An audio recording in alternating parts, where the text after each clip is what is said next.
Tramp jamoasi bojlar bo'yicha yig'ilgan barcha $166 milliard loyihalash bo'yicha sud qaroriga qarshi kurashmoqda. Hisobot.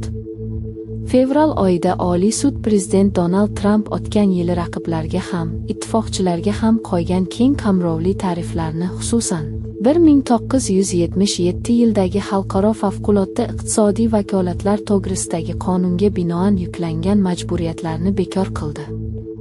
Bu Trump ma'muriyatini korxonalarga tarif siyosati bo'yicha to'langan milliardlab dollarlarni qaytarish bosh o'girigi bilan qoldirdi.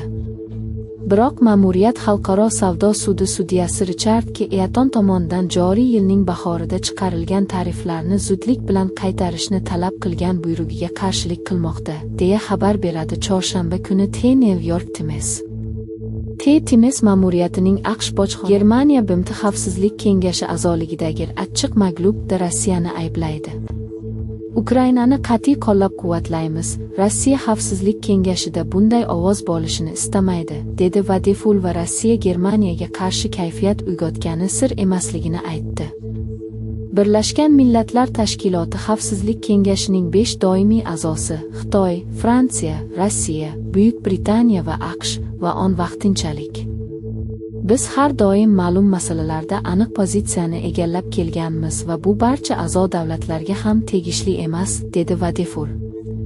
Yaqin Sharqdagi mojaroda Germaniya doimo Isroil uchun alohida mas'uliyatni o'z zimmasiga olishi kerakligi ham qimmatga tushishi mumkin, deydi u Vadeful. Shuningdek, qisman o'z mamlakatining xavfsizlik kengashidagi 2 yillik muddat uchun poygaga kech qo'shilganini aybladi. Shimoliy Koreya yangi yadroviy quvvati inshootini ochdi va arsenalini eksponensial quvvatiga va'da berdi.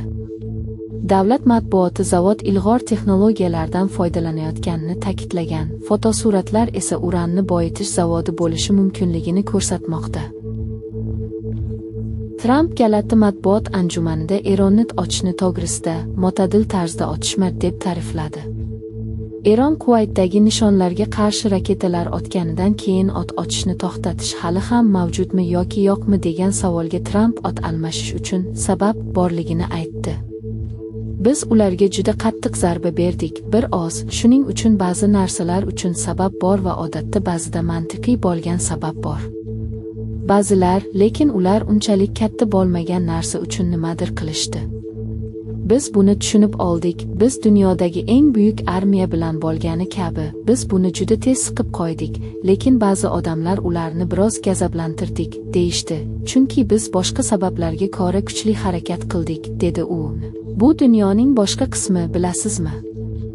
Men shuni aytmoqchimanki, o't ochishni to'xtatish bu Qirg'iziston tarixida birinchi marta BMT kengashiga saylandi. Bu 2017-2018 yillarda Qozog'istondan keyin 10 yildan ko'proq vaqt ichida 15 a'zolik BMT xavfsizlik kengashiga birinchi Markaziy Osiyo davlatining saylanishidir. Prezident Sadir Japarov jahon yetakchilarini Bishkek taklifini qo'llab-quvvatlashga va BMT xavfsizlik kengashida hech qachon o'rin egallamagan davlatlarga, ayniqsa xavfsizlik, iqlim yoki rivojlanish bo'yicha o'ziga xos muammolari bor dengizga chiqa olmagan yoki tog'li mamlakatlarga ko'proq ovoz berishga chaqirganidan keyin bu Qirg'iziston diplomatiyasining katta g'alabasini ifodalaydi. Qirg'iziston tashqi ishlar vaziri Jeenbek Kuluboyev shu hafta boshida BMTni kengashda Osiyo, Afrika va Lotin Amerikasi davlatlari vakilligini uning doimiy a'zolari qatorida kengaytirish orqali uni